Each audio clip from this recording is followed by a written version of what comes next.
আসসালামু আলাইকুম ওয়া রাহমাতুল্লাহ।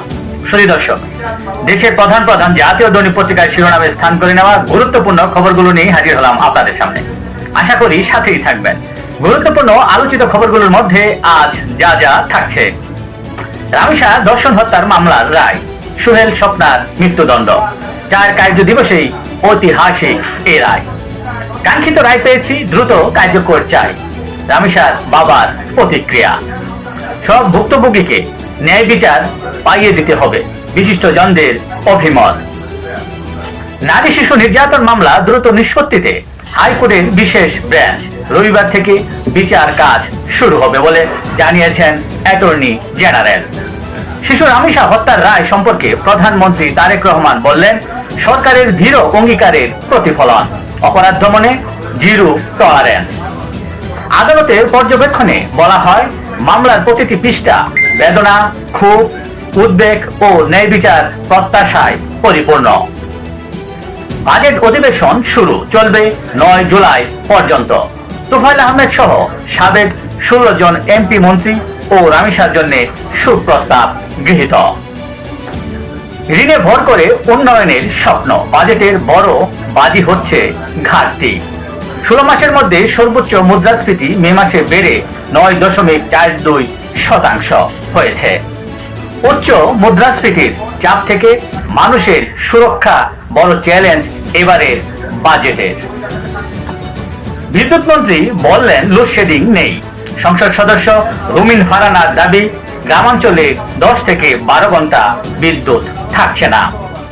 প্রতিশ্রুতি না রাখায় মন্ত্রীকে সতর্ক করলেন স্পিকার। জ্বালানি সংকট সমাধানে সংসদীয় বিশেষ কমিটির 12 সুপারিশ।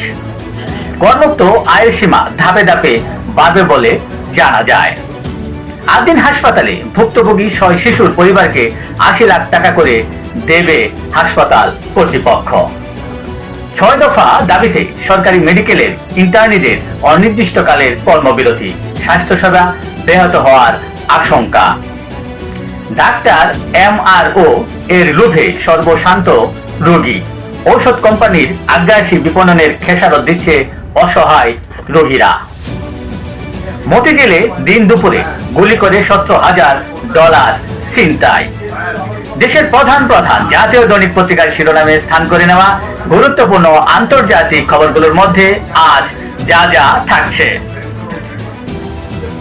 ইরান যুদ্ধের 100 দিন, নিজেকে শক্তিশালী মনে করে ইরান, তবে চুক্তি ছাড়া উপায় নেই বলে মন্তব্য করেছেন মার্কিন প্রেসিডেন্ট ডোনাল্ড ট্রাম্প। যুক্তরাষ্ট্রের নীতি পরিবর্তনই চুক্তির ক্ষেত্রে বড় বাধা বলছে তেহরান। ইসরায়েলের বিমান ঘাঁটিতে তেহরানের ব্যালিস্টিক ক্ষেপণাস্ত্র হামলা, ক্ষেপণাস্ত্র হামলার কঠিন জবাব দেওয়ার ঘোষণা ইসরায়েলের। ইসরায়েলে হামলার পর ইরানকে মার্কিন প্রেসিডেন্ট ডোনাল্ড ট্রাম্প বললেন, ক্ষেপণাস্ত্র ছুটছেন, যথেষ্ট হয়েছে, এবার টেবিলে আসুন। তিনি আরো বলেন, আমি নেতানিয়াহুকে ফোন করে বলবো ইরানে যেন পাল্টা হামলা না করা হয়। দিল্লিতে ককরোচ জনতা পার্টির বিক্ষোভে তরুণ প্রবীণরা শিক্ষামন্ত্রীর পদত্যাগ দাবি করলেন। আবারও এশিয়ার শীর্ষ ধনী গৌতম আদানি। প্রভাব বজায় রাখতে উত্তর কোরিয়ার সফরে শি জিনপিং, রাজনৈতিক বিশ্লেষকরা এমনটাই ধারণা করছেন। এই ছিল দেশের প্রধান প্রধান জাতীয় দৈনিক পত্রিকার শিরোনামে স্থান করে নেওয়া গুরুত্বপূর্ণ খবরগুলো জানিয়ে এতক্ষণ আপনাদের মাঝে উপস্থিত ছিলাম। আজকের মতো এখানেই, আবারও দেখা হবে আগামীকাল ঠিক একইভাবে। সে পর্যন্ত অবশ্যই ভালো থাকবেন, সুস্থ থাকবেন। আসসালামু আলাইকুম ওয়া রাহমাতুল্লাহ।